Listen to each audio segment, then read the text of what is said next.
Hadirin hadirat, ikhwan dan akhwat yang dirahmati oleh Allah Subhanahu wa taala. Pada kesempatan kali ini kita akan membahas tentang salah satu ibadah yang penting yang Allah perintahkan dalam Al-Qur'an namun kita selalu meninggalkannya. Ibadah tersebut adalah muhasabatun nafs, yaitu menghisap jiwa sebelum dihisap oleh Allah Subhanahu wa taala. Ini ibadah yang agung yang memiliki dampak yang besar bagi perjalanan hidup seseorang. Tetapi ibadah ini sering kita tinggalkan. Allah Subhanahu wa taala berfirman dalam Al-Qur'an, "Ya ayyuhalladzina amanu taqullaha wal tanzur nafsum ma qaddamat lighad."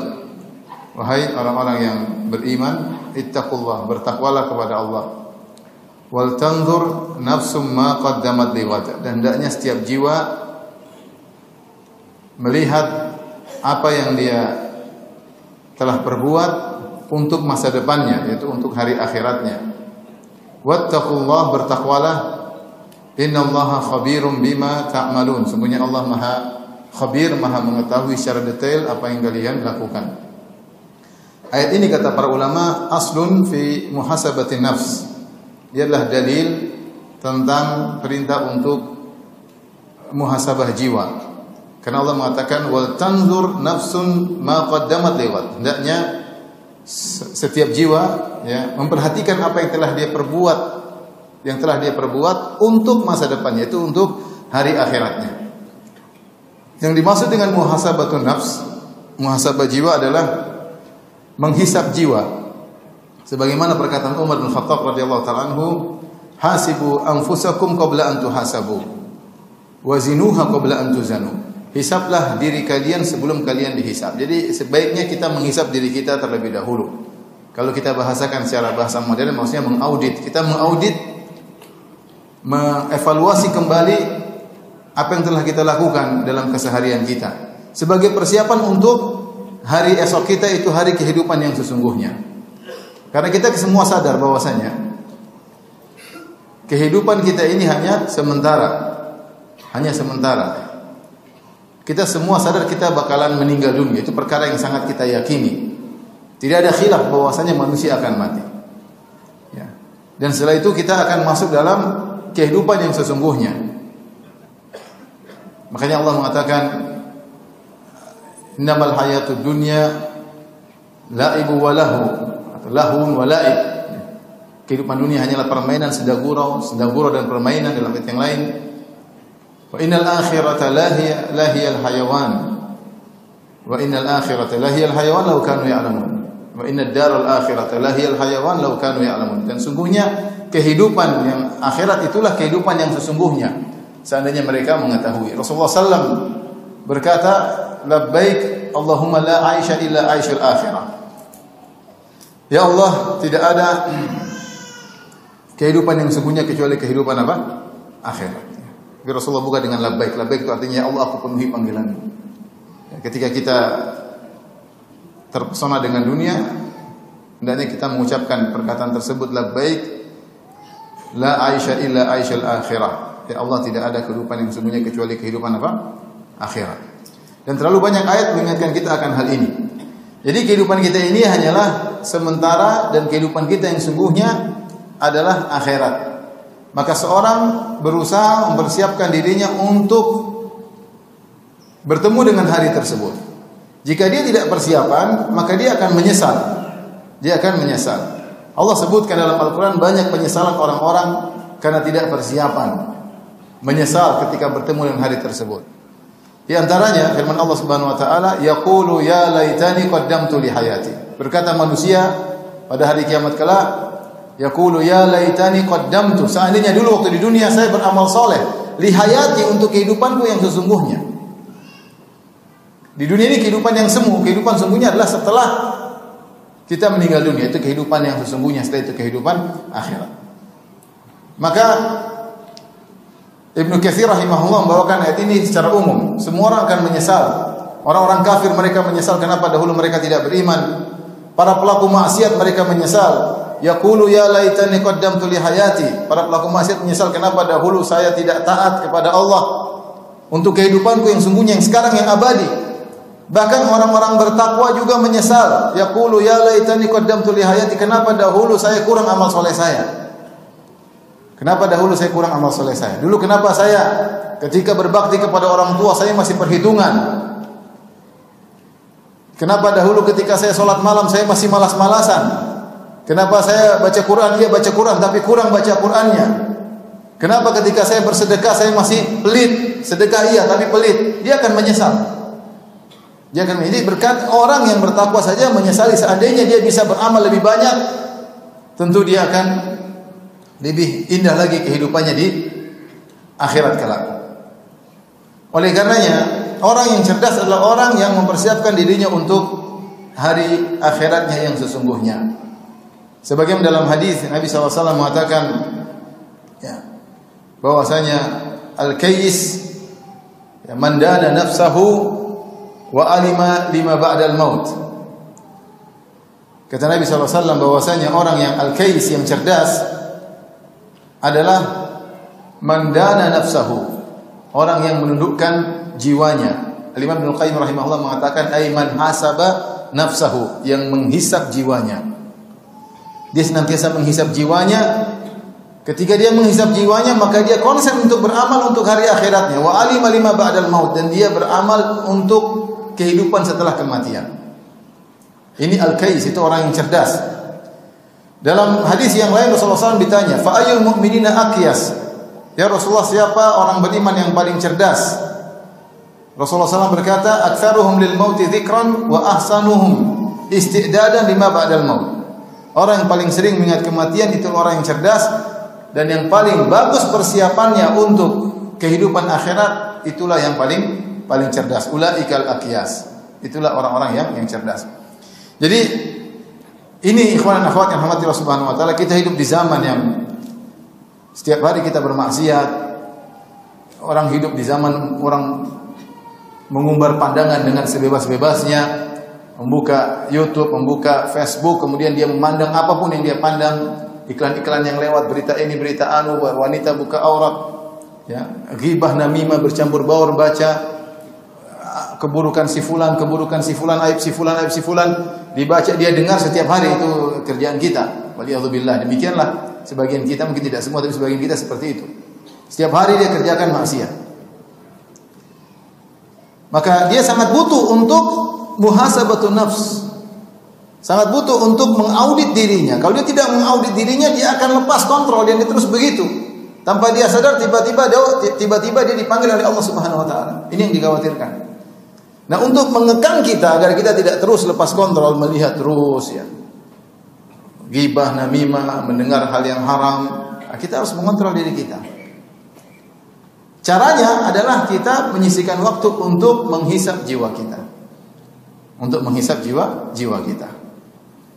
Inilah yang pada kesempatan kali ini saya ingin mengajak diri saya pribadi dan juga kepada antum dan antuna untuk kita mengamalkan ibadah ini. Meskipun dalam sehari kita cuma butuh waktu 5 menit saja, tidak usah banyak-banyak, 5 menit. Kita renungkan apa yang telah kita lakukan. Evaluasi. Jangan kita terus bergerak ke depan tanpa mengevaluasi amal ibadah kita.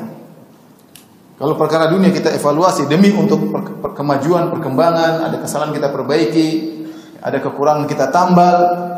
Betapa sering kita mengevaluasi kegiatan duniawi kita. Nah, kita butuh evaluasi tentang amal ibadah kita. Tentang amal soleh kita, tentang maksiat yang kita lakukan, kita butuh evaluasi. Nah, evaluasi itu namanya muhasabah atau muhasabatun nafs. Dan yang paling bisa menghisab dirinya, memuhasabah, mengevaluasi dirinya adalah dia sendiri. Karena yang paling tahu tentang diri kita setelah Allah Subhanahu wa taala adalah kita. Orang lain tidak tahu tentang diri kita, orang lain tidak tahu apa yang bergerak dalam hati kita, kita yang tahu. Orang lain tidak tahu bagaimana tatkala kita bersendirian, yang mereka lihat tatkala kita tampil di hadapan mereka, tapi kita tahu tentang diri kita. Maka tidak ada yang bisa mempraktekkan muhasabatun nafs, bisa mengaudit dirinya seperti dia sendiri. Kata Allah, balil insanu ala nafsihi basirah. Bahkan manusia itu mengerti tentang dirinya. Dia mengerti tentang dirinya. bagaimana kondisinya, bagaimana amal dia, bagaimana kesendiriannya, bagaimana isi hatinya. Tinggal dia mau mengecek apa yang telah dia lakukan.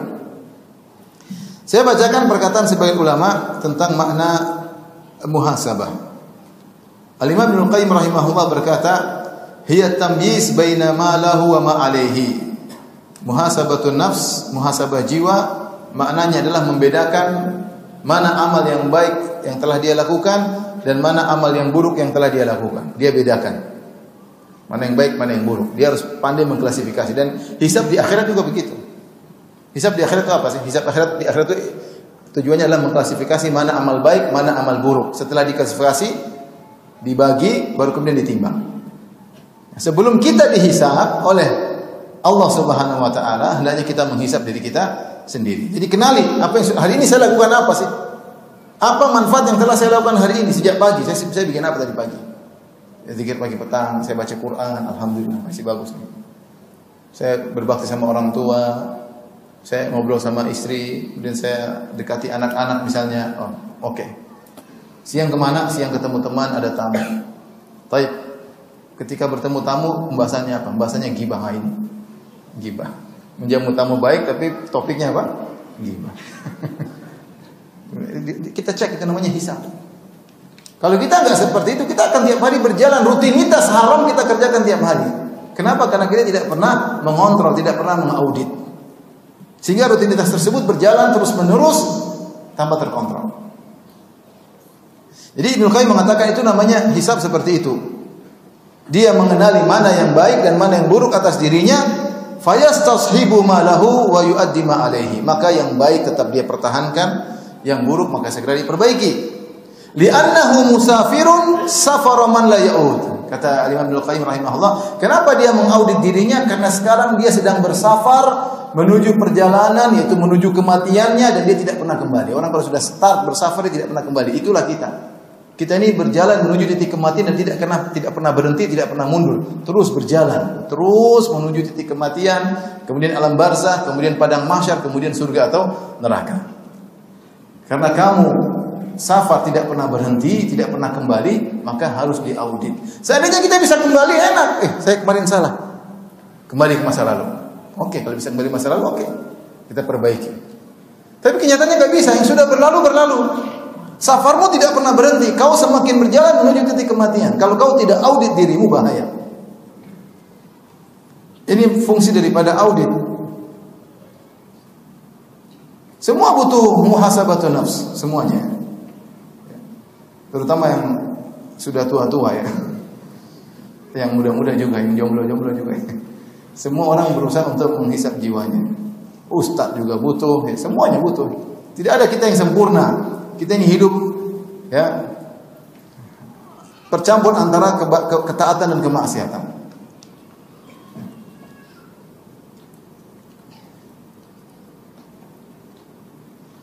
Oleh karenanya kita harus menghisap diri kita karena kita tidak bisa kembali. Jangan sampai kita tidak mengaudit diri kita, nanti kita menyesal. Allah sebutkan bagaimana orang-orang menyesal pada hari kiamat. Rabbana akhrijna na'mal salihan ghairal ladzi kunna na'mal. Mereka berkata, ya Rabb kami, kembalikanlah kami ke masa lalu, kami akan beramal soleh, tidak seperti yang pernah kami lakukan. Tidak ada bisa kembali. Laula akhartani ila ajalin qaribin fa asaddaq. Ya Allah, kalau kau tunda kematianku sebentar saja, tidak bisa kembali. Kamu bersafar tidak bakalan kembali terus. Kembalikan aku sebentar saja, aku ingin bersedekah. Ini kenapa? Karena tidak mengaudit dirinya. Taib, itu perkataan Ibnu Qayyim rahimahullah taala. Al-Mawardi berkata, yang dimaksud dengan muhasabah, an yatasaffaha al-insanu fi lailihi ma sadara min af'ali naharihi. Min af'ali naharihi. Seorang di malam hari dia mulai membuka lembaran-lembaran catatan amalnya. Dia tahu apa yang telah dia lakukan. Malaikat mencatat tapi dia ingat. Apa yang telah dilakukan siang hari dia ingat di malam hari. Saya tadi pagi sampai siang sampai sekarang apa yang telah saya lakukan? Dia cek. Ya. Fa in kana mahmudan amdahu wa atba'ahu bima syakalahu wa dhahahu. Kalau dia dapati amal yang telah dia lakukan di antara kegiatannya sehari penuh ada yang baik, maka dia terus melanjutkan, dia pertahankan dan dia melakukan hal-hal yang semirip dengan kebaikan tersebut. Wa in kana madhmuman istadrakahu. Kalau ternyata di antara kegiatannya ada yang buruk, segera dia perbaiki. In amkana wantaha an mithlihi fil mustaqbal. Dia berusaha untuk berhenti dari kemaksiatan yang semisal itu di kemudian hari. Itulah yang disebut dengan muhasabah.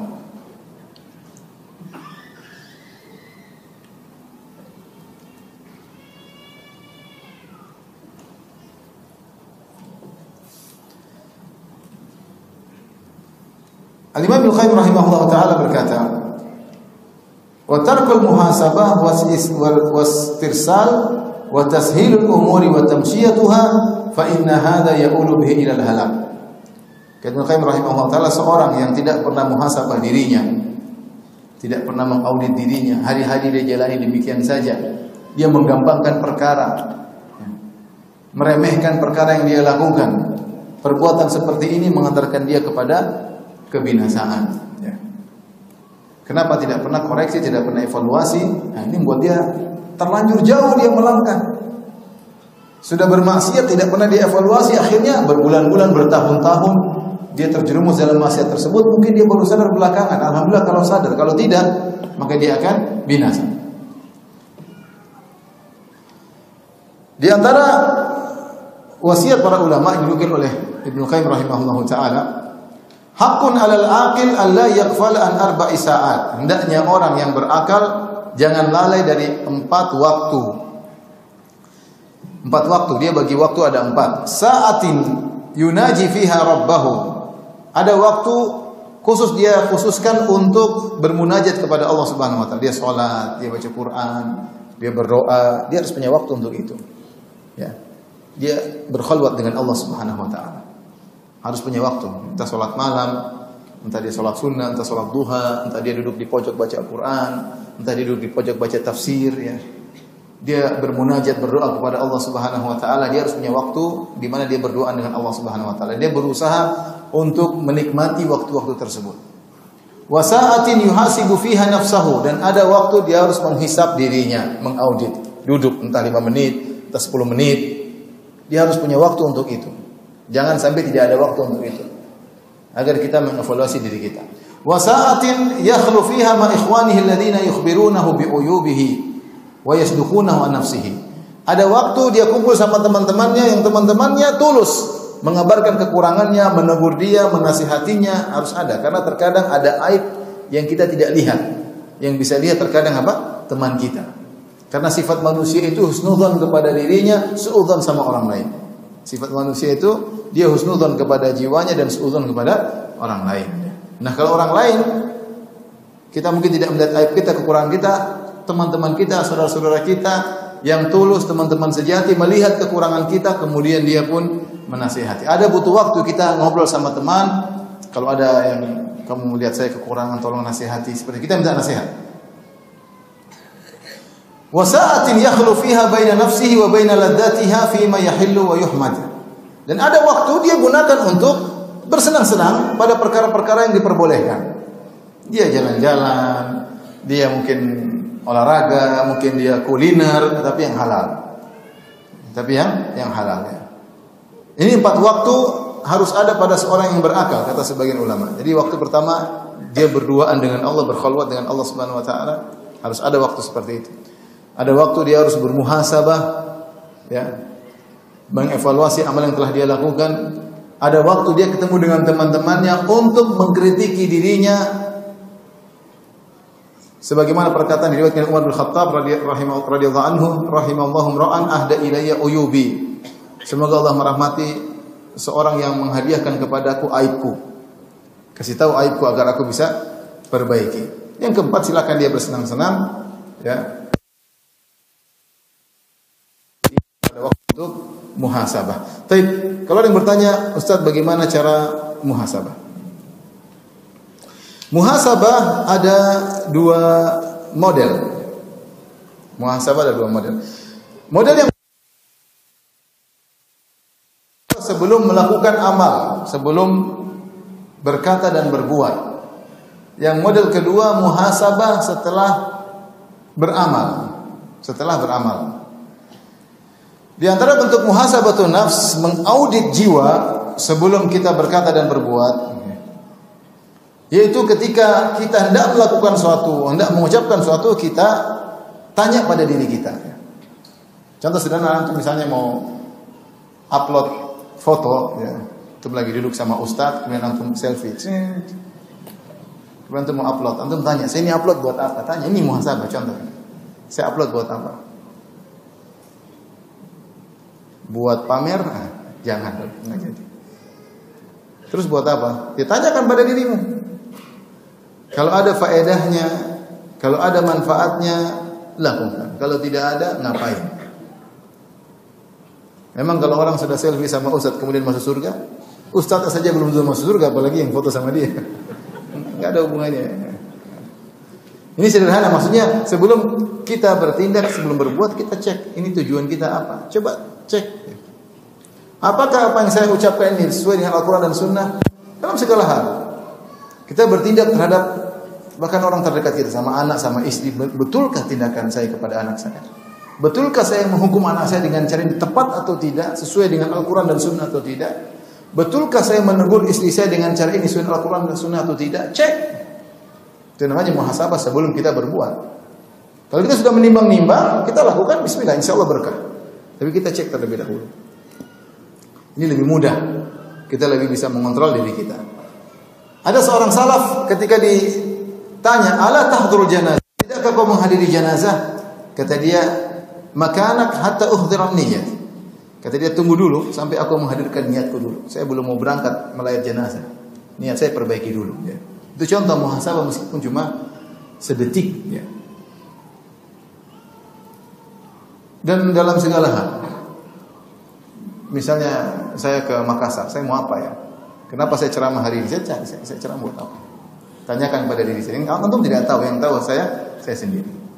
Ini contoh kita bermuhasabah jiwa sebelum kita bertindak, sebelum kita berbuat, sebelum kita beramal. Agar amalan kita diberkahi oleh Allah Subhanahu wa taala, tepat sesuai dengan Al-Quran dan Sunnah dan mendatangkan pahala. Ini contoh. Yang kedua, muhasabah setelah melakukan amalan. Setelah beramal kita juga harus evaluasi. Ini namanya evaluasi. Ada 3 model. Yang pertama, menghisab jiwa atas ketaatan. Dia melakukan ketaatan itu pun harus dievaluasi. Jangan dia ujub dengan apa yang dilakukan.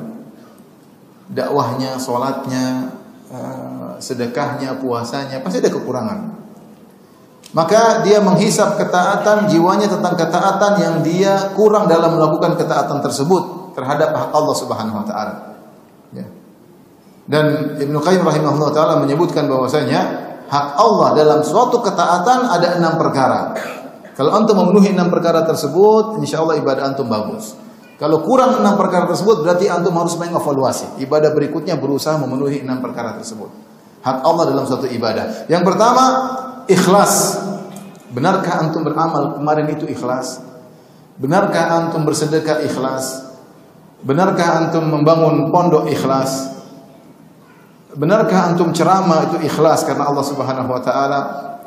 Benarkah antum menulis buku ikhlas karena Allah Subhanahu wa taala? Benarkah antum menasihati di publik itu ikhlas karena pertama harus ikhlas. Ibadah ikhlas.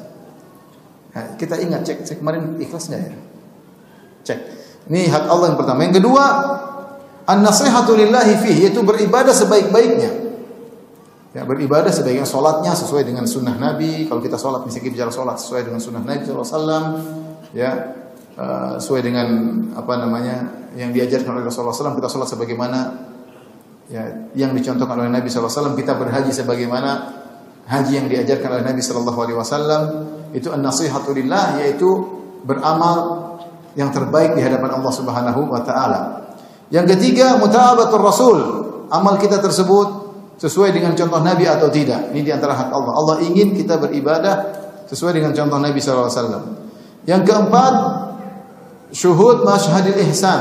Ketika kita beribadah, adakah ihsan dalam diri kita? Itu kita merasa Allah sedang melihat kita. Kata Nabi SAW, al-ihsan an ta'budallaha ka'annaka tarahu, fa illam takun tarahu fa innahu yara. Engkau beribadah kepada Allah seakan-akan engkau melihat Allah. Dan jika kau tidak mampu, yakinlah Allah melihatmu. Ketika kita sholat, apakah kita sedang merasa Allah melihat kita? Ketika kita sedang bersedekah, memberikan sumbangan, tidak usah banyak-banyak, 20.000 misalnya kepada orang di jalan, kepada tukang sapu, kita merasakan Allah sedang melihat kita atau tidak? Kalau kita tidak menghadirkan seperti itu, berarti ada kekurangan. Sedekah kita sah, insya Allah dapat pahala, tapi tidak sempurna. Lain halnya dengan seorang yang bersedekah dan dia menghadirkan dalam dirinya Allah sedang melihat saya, itu berbeda. Lain halnya seorang ketika sedang berbakti sama orang tuanya dan dia merasa Allah sedang melihat saya berbakti kepada orang tua saya.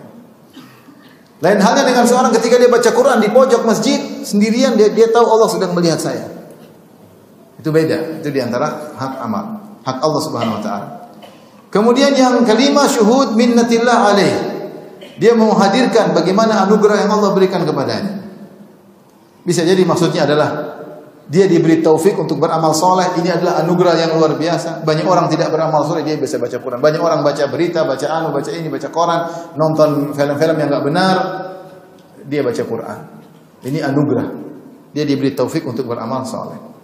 Atau bisa jadi maksudnya Allah maksudnya dia mendapatkan banyak nikmat, yang nikmat tersebut mengharuskan dia untuk bersyukur kepada Allah. Dia baca Quran bentuk syukur kepada Allah Subhanahu Wa Taala. Dia sholat malam bentuk syukur kepada Allah Subhanahu Wa Taala. Dia puasa sunnah bentuk syukur kepada Allah Subhanahu Wa Taala. I'malu ala Dawud syukra. Wahai keluarga Daud, beramal solehlah sebagai bukti syukur kepada Allah Subhanahu Wa Taala. Ini kemudian yang terakhir, syuhudu taksirihi fihi. Dia mengingat kembali kekurangan-kekurangan dia ketika ibadah tersebut, ya. Dia renungkan ibadah saya bagaimana. Ini contoh kita menghisab diri kita pada ketaatan, bukan kepada kemaksiatan, kepada ketaatan yang kita lakukan. Ini penting juga, ya. Jadi misalnya saya misalnya berdakwah. Saya evaluasi kenapa saya dakwah. Saya sudah ikhlas enggak? Saya sudah persiapan nggak waktu itu, ya. Evaluasi tentang ibadah saya sendiri, dakwah saya bagaimana, ya. Apakah sudah teratur penyampaiannya? Apakah niat saya benar? Ini contoh saya mengevaluasi apa yang saya lakukan. Antum juga di antum sholat misalnya ke masjid sholat berjamaah, saya ke masjid sholat berjamaah ikhlas karena Allah atau tidak? Saya semangat atau tidak? Atau saya datangnya pas qomat saja, ya? Nah, ini kita evaluasi. Saya kemarin kurang, ternyata saya datang pas qomat saja. Antara azan dan iqamat saya tidak berdoa. Saya ngobrol sama teman, saya tidak berzikir kepada Allah. Ini contoh, kita melihat titik-titik kekurangan yang ada pada kita lakukan, yang kita lakukan pada ibadah kita, sehingga kita tidak ujub terhadap apa yang kita lakukan. Sehingga kita perbaiki. Jangan selalu, wah, Masya Allah saya, Masya Allah, Masya Allah. Apalagi tanya sama murid, gimana kemarin saya? Oh Ustaz, Masya Allah. Ustaz mantap, ya. Jangan dengar itu, mereka tidak tahu hisab, ya. Yang paling tahu tentang diri antum adalah antum sendiri, ya. Makanya kalau ada Ustaz bilang sama muridnya, gimana tadi dakwahnya? Parah Ustaz. Dia bilang Ustaz top Ustaz. Ustaznya nanti tidak bisa menghisab apa? Dirinya. Bahkan dia bisa terjebak dalam ujub dan yang lain dan riya. Contoh yang kedua, dia menghisab dirinya tentang amal yang seandainya dia tinggalkan itu lebih baik daripada dia melakukannya. Ini juga perlu kita cek. Waduh, kenapa tadi saya begini? Bukan untuk penyesalan, tapi untuk perbaiki di kemudian hari. Evaluasi, tidak jadi masalah. Kita hari ini apa yang kita lakukan, ya? Kita misalnya, contoh kita mufadhalah, kita menimbang antara suatu amal kebajikan dengan yang saya berpuasa.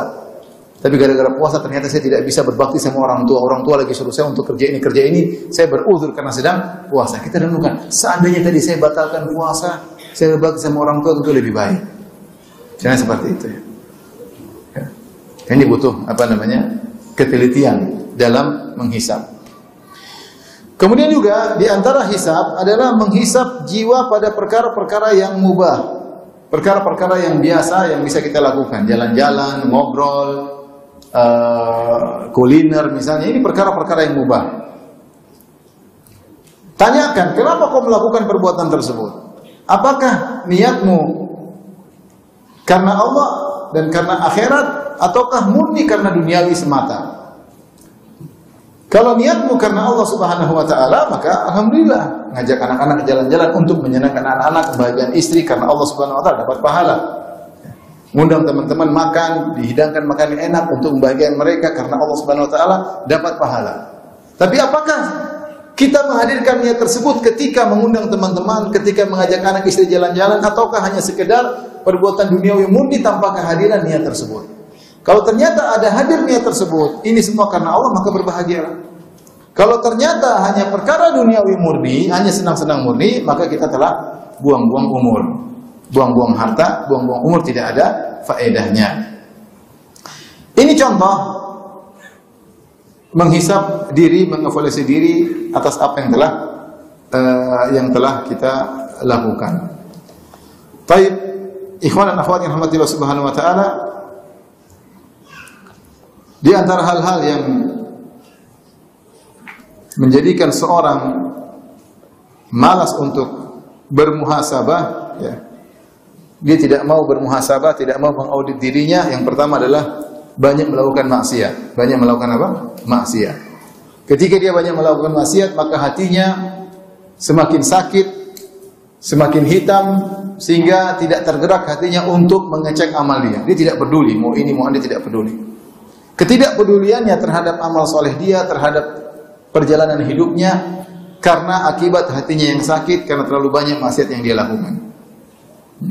Terlalu sering melihat yang haram, terlalu sering mendengar yang haram, terlalu sering mengucapkan perkataan yang haram. Hati penuh dengan penyakit, sehingga akhirnya dia tidak bermuhasabah. Dari sini kita tahu diri. Kenapa saya tidak pernah bermuhasabah? Jangan-jangan karena itu. Karena saya terlalu banyak bermaksiat, ya. Saya terlalu banyak bermaksiat. Saya sering sampaikan, berulang saya sampaikan. Contoh maksiat saja yang sering kita lakukan, contoh maksiat mengumbar pandangannya. Saking seringnya kita mengumbar pandangan lihat yang haram, kalau kita lihat yang haram kita tidak istighfar, saking seringnya. Seharusnya kalau kita ada lagi nonton YouTube Syekh atau Ustadz ceramah atau ada iklan cewek, langsung kita astagfirullah, YouTube-nya kita balik. Bukan kita melotot, ya. Tapi kita melotot dan kita tidak istighfar. Tidak istighfar. Padahal itu hati kita langsung ternoda hitam. Kita lihat berita, kemudian pembawa acaranya terbuka auratnya. Terlihat sebagian dadanya, rambutnya terbuka, dan kita santai-santai saja nontonnya.